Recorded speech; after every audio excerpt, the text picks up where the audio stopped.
actually, I forgot the piece because I was so enthusiastic to see your faces.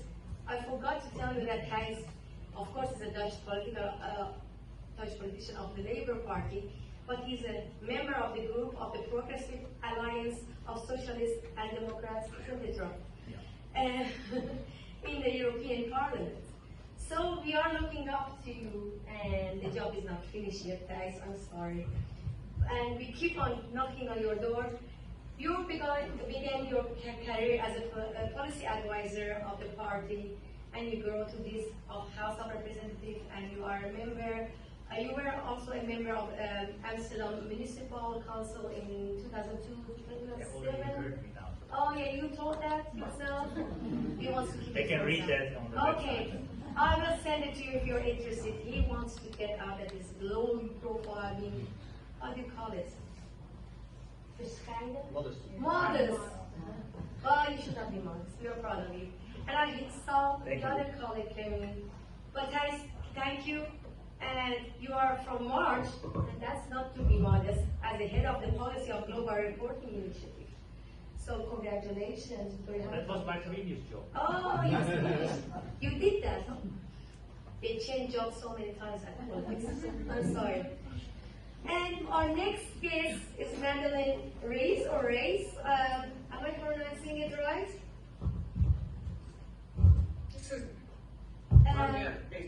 Rees. Madeleine Rees.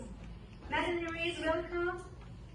And currently the Secretary General of the Women's International League for Peace and Freedom. So you are among friends and supporters, of course. A former teacher, Madeleine is qualified as a UK lawyer, specializing in discrimination law. In '96, she went to Bosnia to head the UN Office on High Commissioner for the Human Rights. She then moved to Geneva to run the Women's Rights and Gender Unit, which we are facing right now as Iran. We need someone like you, Madeleine, thank you. And Madeleine has spent several years in Latin America and South Africa, and known for her work in international human rights, particularly in human rights and peace. So Madeleine, welcome, and please take away. Thank you, Madeleine.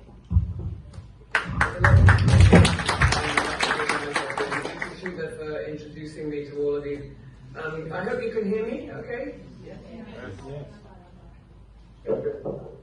I'm so glad that the previous speaker said in these difficult times that you've got to keep hope, because I think that when you hear the beginning of the 7,000 people executed, it's very hard to keep hope. And who would have thought that the killing of Madeleine would have led to such an incredibly powerful movement for change? But there's always a tipping point. And I remember, just not long after that she was killed, there was an article in The Guardian which was saying just how the Revolutionary Guard and the morality police were targeting women by shooting them in their breasts and in their reproductive organs. And it was so shocking that so many of my friends were sharing that around as this was that was the epitome of misogyny. It just shows the utter and horrific hatred of women that was in the minds of those men what they were doing. What were they thinking?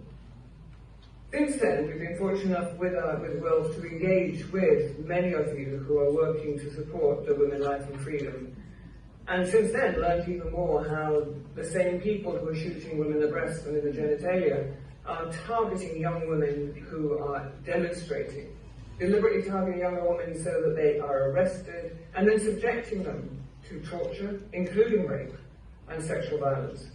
And then obviously there are enormous consequences to that in terms of health care, in terms of the social consequences which come from such violations. And all of this has come about really because of the massive human rights violations perpetrated by the regime over many, many years, as we said, 7,000 executed. In 2022, the Special Rapporteur on Iran said that the whole system, that human rights violations were both systematic and structural, and pointed out that it was freedom of expression, reproductive rights, child marriage, divorce, gender-based violence, and violations against the LGBTQ part of the population, which were enormous and worsening. So you can say, yes, okay, so the regime came back and would say that, yes, well, women can get educated, women can access healthcare, women can work, but it's always on condition with and compliance with particular types of regulations to ensure that the gender performance, if you like, is in accordance with what they think should happen. Now, if it's conditional, it's not a human right. It's not being enjoyed as a human right. It means that there is control by the government and the state. And failure to comply with any of those restrictions, failure to comply with those restrictions, has led to imprisonment.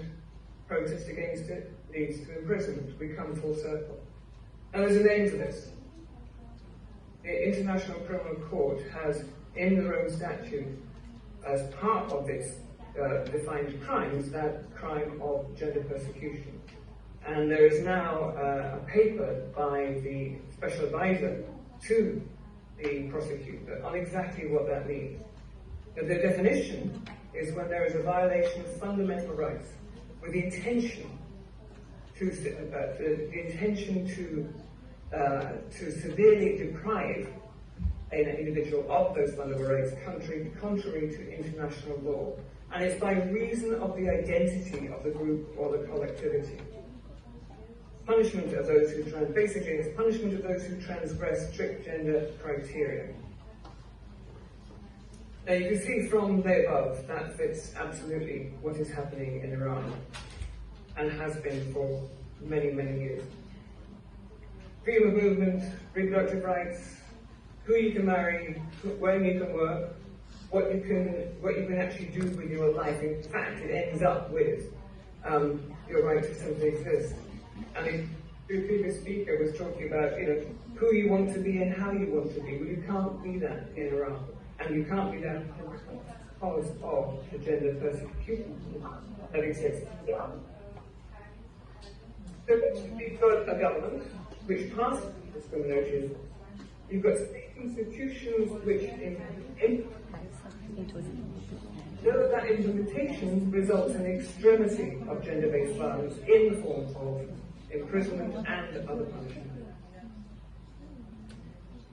You probably know, and obviously Iran is not a signatory to the ICC.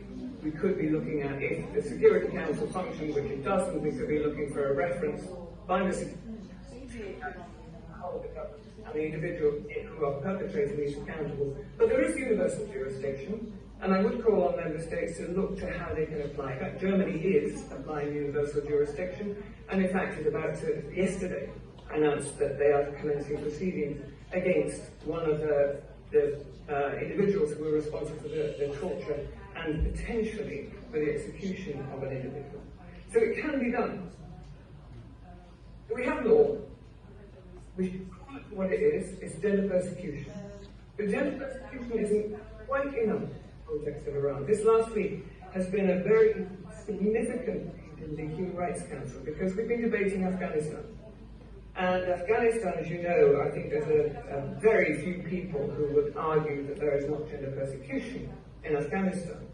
But there are many, and I'm one of them, who actually says that it's worse than that. It's gender persecution to the extent that the discrimination is institutionalized by those who are pretending to be the state. To this extent that it's a fundamental part of the system of government. Well, that's the same in Iran. That is the same in Iran. We don't have an international legal definition of apartheid, save for that which is contained in relation to racial apartheid.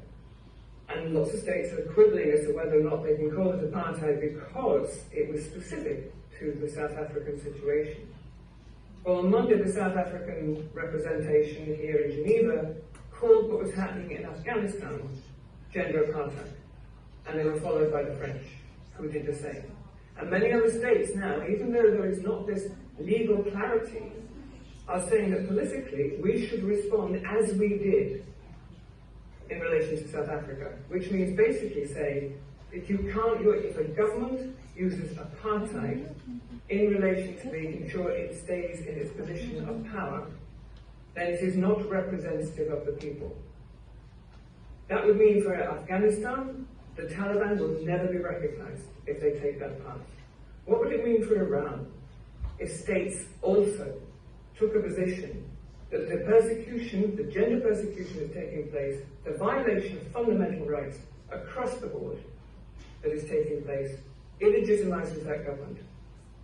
It illegitimizes on the basis of a gender apartheid, and the requisite action by states must be taken. Now that, I think, is something that is an interesting, possible way forward. It has to be determined by the people of Iran, and I know that many people who are in the diaspora with whom we work are the first ones to have called it apartheid. So I think in terms of going forward, all means have to be used. The legal, nationally, as much as is humanly possible, the international, in terms of using all the areas of law that we have, using the Human Rights Council of member states in there to actually show the sort of solidarity that needs to be called for, which is essentially, we don't walk away. States cannot walk away from their responsibilities when you look at the sorts of violations taking place in Iran. There has to be a response, and that response has to be ensuring that their support for those who are fighting for their freedoms is given. Thank you.